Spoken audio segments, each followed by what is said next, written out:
Bonjour, mon nom est Joanie Asselin et bienvenue à une nouvelle capsule éducative. Alors aujourd'hui, nous recevons Sylvain Asselin. Bonjour. Bonjour Joanie. Alors, de quoi vas-tu nous parler aujourd'hui? Aujourd'hui, Joanie, on va parler de l'iguane verte, un petit animal petit reptile qui est très, très populaire, OK? Mais beaucoup de gens se le procurent et beaucoup de gens ne devraient pas se le procurer. Pourquoi exactement? Le problème avec l'iguane vert, c'est que c'est un petit animal qui est extraordinaire. Quand il est bébé, là, il est tout petit, là, il est grand comme ça, là. Les gens à mon animalerie, ils trippent sur ce petit lézard-là. OK? Pourquoi? Parce qu'il est beau, OK? Puis il est herbivore.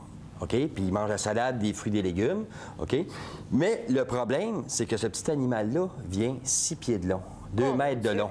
Fait que quand il se ramasse gros, il y a un sérieux problème. Là. Les gens sont pris avec ça. Il faut quasiment lui donner un appartement au complet pour qu'il se vive. Là, tu essaies de t'en débarrasser. Il n'y a pas personne qui en veut. Les animaleries n'en veulent pas parce qu'ils en vendent des petits, ils ne veulent pas être pris avec les gros.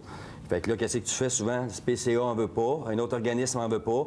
Donc, des fois, les gens, qu'est-ce qu'ils font? C'est qu'ils les laissent dans la nature. Puis là, et c'est évidemment, quand l'hiver arrive, ils ne passent pas au travers. Fait que c'est un petit animal qu'il faut bien y penser avant de l'acheter. C'est un contrat assez pour longtemps. Ça vit environ 15 ans, un iguane comme ça. 15 ans. Et ça vient d'où, un iguane? Ça vient, un iguane vient... On peut dire que ça part à peu près du Mexique jusqu'en Amérique du Sud. Okay? Surtout dans l'Amérique centrale, qu'il y en a. Ils en ont introduit aussi en Floride et au Texas. Pourquoi exactement, comme si on va au Mexique ou à des places comme ça, les iguanes sont grises et non vertes comme celle-ci? Ça dépend. Il y a différentes espèces d'iguanes, Joanie. Et aussi, la couleur peut varier en fonction de leur alimentation. Ici, on a une iguane verte, OK? L'iguane verte, elle, le mâle, absolument, en vieillissant, va devenir un petit peu plus foncé et la femelle va rester plus verte. Mais là, encore une fois, ça dépend. Si on donne une nourriture à base de carottes, beaucoup de carottes, que de la carotide, des fois, tu vas avoir des couleurs un petit peu plus orangées, comme Freddy ici. Ça fait des belles iguanes. Mais ça dépend de l'alimentation qu'on leur donne. Elle veut bouger, Freddy. L'alimentation, comme vous l'avez dit tantôt, est principalement basée sur la salade. Salade. Quand ils sont... La grosseur de Freddy, c'est salade. Tu sais, la salade, on peut donner des feuilles de brocoli, on peut donner toutes sortes de légumes. Il faut vérifier la liste des légumes qui sont bons pour eux. Mais pour ce qui est des fruits, on peut donner à peu près n'importe quoi.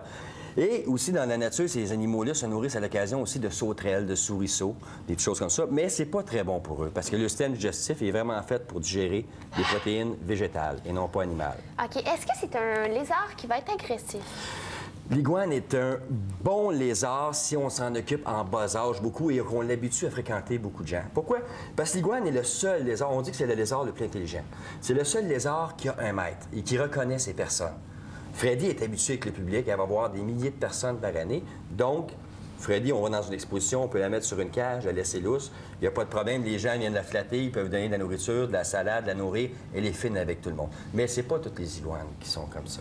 Faut faire attention. Et j'aimerais ça faire un petit tour avec toi, Joanie, d'iguane, vite, pour expliquer un petit peu comment c'est fait. OK? Parce que c'est assez intéressant comme animal. Ici, on peut voir qu'il y a l'épine dorsale sur la tête. OK? On peut voir ici, on parle souvent de mue dans les émissions d'Éducazou. On peut voir ici une mue. Comme on voit juste ici. La mue de l'iguane. Okay. L'iguane a quelque chose de très spécial aussi comme reptile. Elle a un œil pinéal. Je vais essayer de tourner doucement Freddy là, vers la caméra, si la caméra est capable de venir la chercher. Sur la tête, je ne sais pas si on est capable de venir voir ici, il y a un troisième œil qu'on appelle l'œil thermique, l'œil pinéal. Okay. Anciennement, chez les reptiles, ça servait un peu de sonore pour détecter les sources de chaleur. Ça ne sert plus. La plupart des reptiles ont encore l'œil thermique, mais il est caché sur une fine couche d'écailles. OK. Okay? Fait que ça. Ici aussi, on peut voir le fanon. Okay? Le fanon est intéressant. Pourquoi? Parce qu'il peut nous indiquer l'âge de l'iguane. L'âge? On regarde les petits pics ici qui sont en dessous. On regarde les petits pics qui sont à maturité. Comme Freddy ici, il en compte 7. Donc? Ça veut dire que Freddy a 7 ans. Elle a 7 ans, d'accord. Et à cette heure, pour savoir mâle-femelle, on va regarder ici en dessous. Attends, ma Freddy. Ici, on a les pores fémoraux aussi. Okay? Chez la femelle, les pores fémoraux vont être plus petits que chez le mâle. Et ici, il y a les hémipénis qu'on appelle. OK? Si on voit 2 grosses bosses, ici, ça va être un mâle. Si c'est quasiment plat comme Freddy, c'est une femelle. En faisant le tour de la table, on a plusieurs accessoires. Il nous reste pas beaucoup de temps, mais on peut voir ça vite. Vite. Éclairage UVA, important avec un néon spécial pour permettre à l'animal de synthétiser la vitamine D3, c'est bien important, puis il va y aider à assimiler le calcium et les autres vitamines.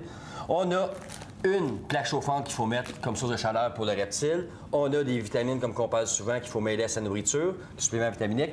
On a des pierres chauffantes qui sont à proscrire, OK? Parce que les animaux se brûlent souvent sur ce genre de pierres. À éviter. À éviter. Et une branche aussi. Bien, ça, c'est la branche que j'ai amenée, que je me sers souvent avec Freddy, parce que des fois, elle graffigne un petit peu trop, fait que je la mets sur la branche quand elle est trop tannante.